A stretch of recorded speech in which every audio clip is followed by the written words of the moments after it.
Hey everybody, welcome back to my channel. I am Edwin, the Pretty Green Vinyl Guy, coming to you on this last Saturday of February.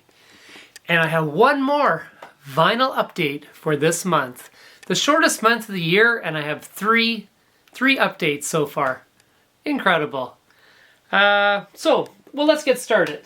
I'm going to start with a very nice reissue of the great Carole King and her Tapestry album.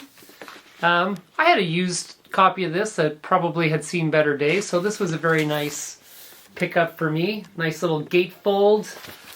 An album my wife and I enjoy together, so that's good. You all know the songs. It's a classic album. Nice to see it in a nice recent repress. That's Carole King's Tapestry. So, let me see here. I've been on a roll with some Analogue Productions that I've been ordering from the In Groove in Phoenix, Arizona. You guys might have seen some of those videos online. And I'm going to start things off with Muddy Waters, Folk Singer. This is his acoustic, very, very, very well-respected, famous album of Muddy Waters. So this is pressed at 45 RPM, which makes it a double album. Here you can see Muddy and the guys. So this is basically where Clapton would have gotten the unplugged idea from, you know, playing the blues unplugged, to the level that, you know, Muddy Waters was able to take it. Some great songs on this. Good Morning Little Schoolgirl. Of course, is something you might know, My Captain, Willie Dixon song. And yeah, just a great, great album. It sounds like crazy how good this sounds. It's so clear, it's so clean. You can hear every note on the guitars. It's bluesy, of course, it's heavy. And with Muddy Waters, just brilliant voice. It just fills the room. So yeah, there you have it. Muddy Waters, Folk Singer. The next one I'm going to show is a little bit out of my normal wheelhouse, but I was told it sounds outstanding, and I've listened to it once, and it really does. This is Dusty Springfield, Dusty in Memphis. Of course, you'll all will have know the song "Son of a Preacher Man." If you're a Tarantino fan, you've heard that on his films. Liner notes, super interesting. I didn't realize this. You know, this was her first album recorded in the US when she flipped over to Atlantic Records. This is her Atlantic record debut. She was already a star, you know, before this, but this was the change of her sound. And it was decided that they would record this in Memphis with Wilson Pickett's backup band. And it was recorded live in the studio, which she had never experienced before. She always came in and laid the tracks over, you know, that sort of Phil Spector-y wall of sound kind of thing. And yeah, she came up with this heavy hitter on Atlantic Records that they say rivals. Yeah, you can compare this with Aretha Franklin's great Atlantic Records. So that's a big straw in your hat. So we've got Dusty Springfield, Dusty in Memphis, again at 45 RPM, and again just sounds wonderful.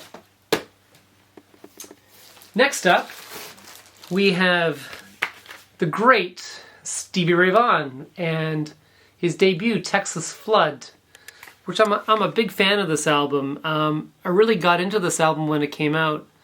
I don't think there's a bad song on this. It plays great all the way through. Again at 45 RPM. There's the boys. There's the lyrics. Little Jimmy Vaughan there in the background. And yeah, what a great album. You know, Love Struck Baby, Pride and Joy, Texas Flood, Mary Had a Little Lamb, Dirty Pool, I'm Crying. Wow, you want to get your blues on? This is absolutely fantastic. And again, I'm so blown away with how great these Analogue Productions sound. There's all the hype stickers and stuff you get on them. Quality record pressings from Analogue Productions, from the original master tapes. Meticulous test pressing, evaluation, and quality control. Deluxe packaging, and these are less than 1,000 records per stamper, released in limited quantity. So if you're interested in these, you gotta go get them now, because once they're done, right? And then last but not least, I've got a original masters recording of the Cars debut, The Cars, and yeah, what a great record. These ones are numbered. These are also, you know, the other way to go, the original master recordings from Mobile Fidelity Sound Lab. What can I say? I mean, everybody knows this album. I love this album. I love the deep cuts on this album. Like, everybody knows, you know, Let the Good Times Roll, Just What I Needed, My Best Friend's Girl. I mean, the first three songs, you know, they're like a greatest hits on side one. You're All I've Got Tonight. But I love Moving in Stereo, Bye Bye Love, All Mixed Up. Yeah, I just think this is a really great album, and I jumped on this the chance I saw that it was available. And I lied. I see one more record. Show the last record. This is a reissue of the Flying Burrito Brothers. This is their seminal, The Gilded Palace of Sin, with the late great Graham Parsons, Chris Hillman, of course, Sneaky Pete, and Chris Etheridge, and two very attractive women, I might add. I don't know who they are. It doesn't say. But they're very, very beautiful. Yeah, this is the, you know, alt Southern rock. This pretty much created its own genre after Graham Parsons and Chris Hillman left the Byrds. And yeah, like, I'm not a country fan. I do have an earlier pressing of this, but it's a little beat up. So again, when I saw the repress, I thought I would jump on it. There's not a lot of information with it, so I don't know if it's recorded from the analog tapes or if it's a digital remaster that's just put out. I'm going to suspect that that's what it is. But it sounds pretty good. And nice to have this album cover, you know, just with no ring wear and no beat up corners, because when you find this album, it typically does have a lot of that. So yeah, the Flying Burrito Brothers, the Gilded Palace of Sin. So there you have it. There's my update. Thank you all for watching. Thanks for those of you that have been subscribing to my channel.